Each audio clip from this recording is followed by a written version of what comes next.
Welcome back to Inside Out. Well, let's move to our Swotlight segment. And the companies we are focusing on is Navneet Education. Well, the company is a textbook and a supplementary book publishing as well as a stationery manufacturing company, progressively growing and catering to India's large student and school community. Its business got badly hit due to COVID in the last couple of years, with schools shut.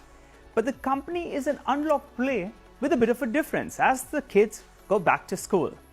Well, the company has various catalysts that are lined up, which we'll get to in just a bit, and they could serve as tailwinds for the next few years. First up, let's explain the business model in a little bit more detail.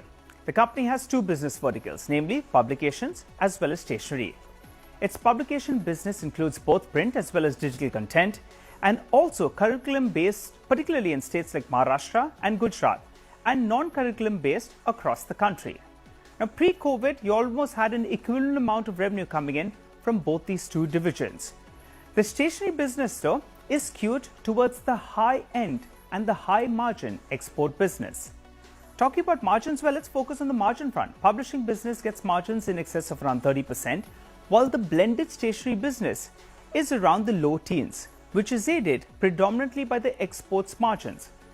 Navneet Education is in process of migrating from a pure play publishing business to a digital conglomerate, which means it's moving towards a model that combines the online course instruction with the fortnightly in-person educational sessions. The company has exposure to edtech space via investments in a few companies, namely K12 Techno, which runs Orchid Schools, and also via its own business, which includes brand names like TopTech, GenX, as well as LeapBridge.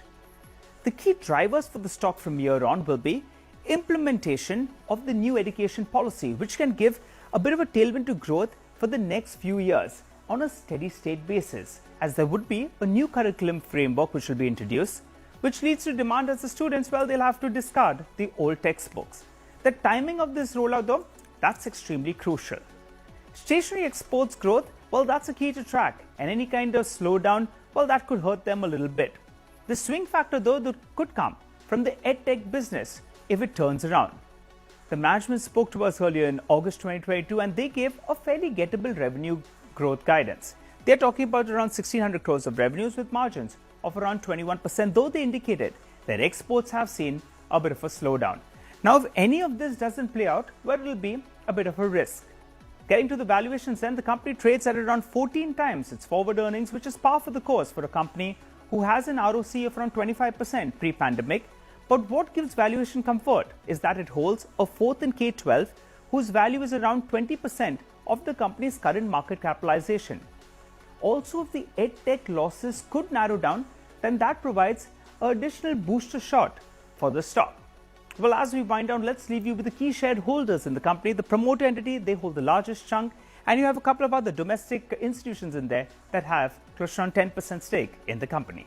Well, we've completely run out of time on this edition of Inside Out. It's goodbye from our team here, but do write to us and tell us about companies that you want us to discuss. We'll try to get them on the show, we'll feature them, and we'll also ask all the questions that you want to ask. Thanks so much for watching.